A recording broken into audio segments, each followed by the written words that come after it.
Now, I know what's in the Durham report, and I'm going to say it here.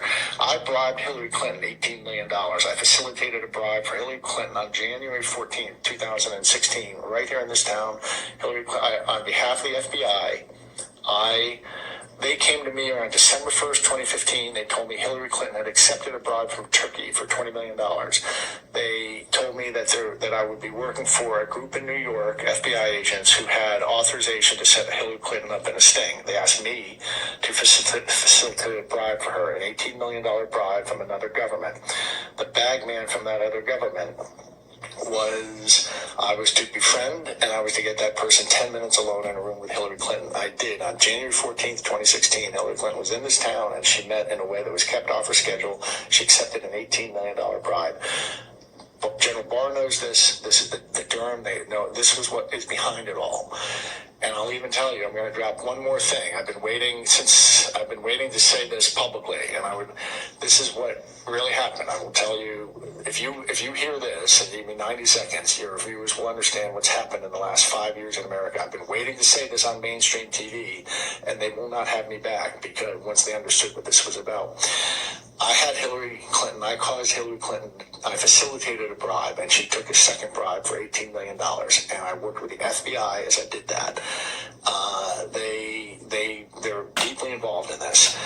They came to me 3 days later and told me I had to forget about it and forget that it ever happened. And I said, what are you talking about? And they gave me one excuse. They said, Hillary's going to win, and it's been decided upstairs, nothing's going to be able to stop that now. So she's going to win, and she's going to send her people over to the FBI and ask who was part of investigating Hillary, and any of us who were part of it are going to be destroyed, and that includes you too, Patrick. And so this mission has been scrubbed from the highest level. And I thought about that, and I said, yes, sir. And I came, but 2 or 3 weeks later, I was back with 3 federal agents this time. 3 federal agents. And I let them know that wasn't sitting, and this is in Salt Lake City, Utah, and that wasn't sitting well with me. And I'd like to know why we had almost a year before the election. They could have had me and another person in front of a grand jury in a week and gotten her indicted. And they told me, and this is the key to understanding what's happened in America. They told me, this is word for word, Patrick, what's really going on is this. President Obama has his people across the federal bureaucracy at this point, but especially the Department of Justice. Hillary Clinton is going to be president for 8 years, and nothing's going to change that. But think of there being a Bunsen burner within the Department of Justice.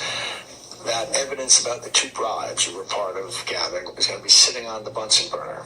And the hand on the Bunsen burner is going to be one of Barack Obama's people. If Hillary's a good girl and defends Obamacare, that flame stays low. If she's a bad girl and thinks for herself, it's going to get turned up high. That way, Barack Obama is going to manage Hillary Clinton for the 8 years she's president. Then she's going to step down, and Michelle's going to run. And Patrick, that's the plan. That came out of the lips of a federal agent. It was confirmed to me this spring. The Durham investigation that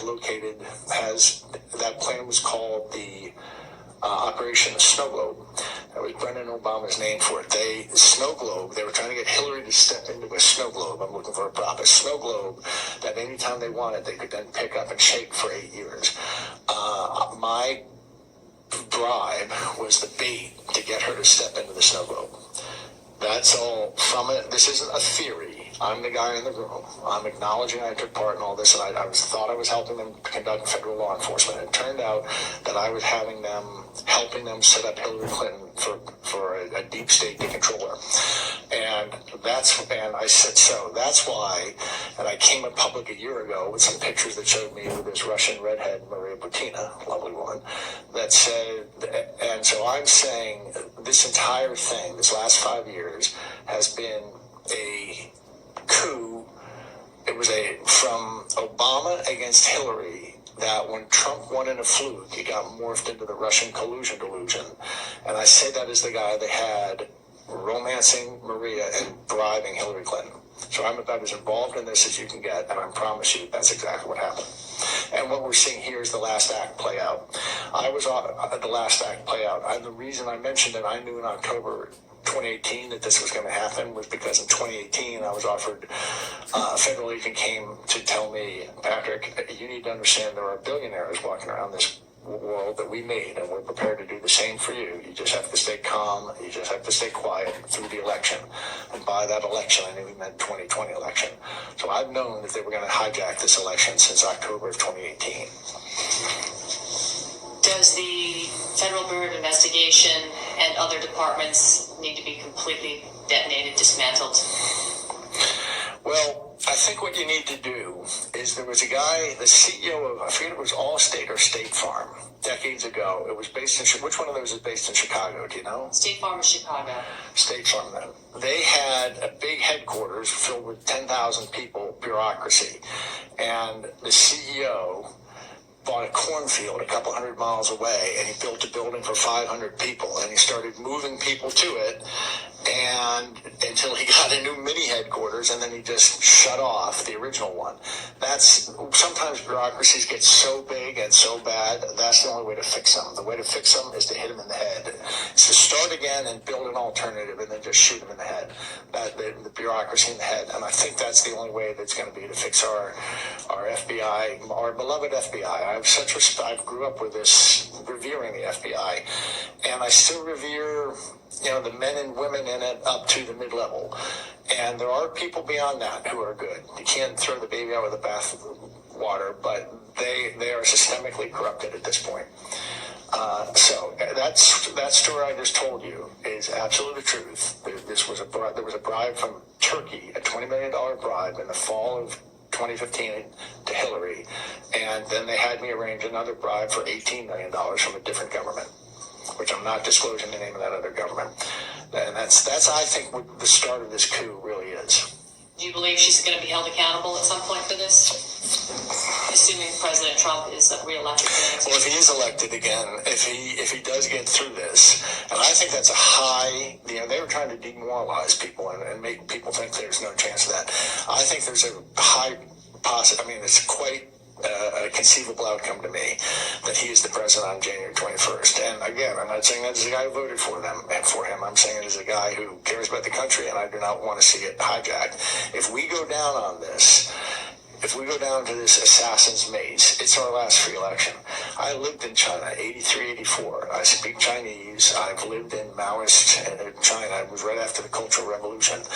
And that's what's coming for us. And I think this is our last real election. We'll have, this stuff was built in Venezuela so that Hugo Chavez could get through the referendum of 03. And that's the basic architecture of the software of Smartmatic, and it has now become the core of two of the major commercial systems offered for sale in the United States. And Venezuela hasn't really had an honest election in 20 years.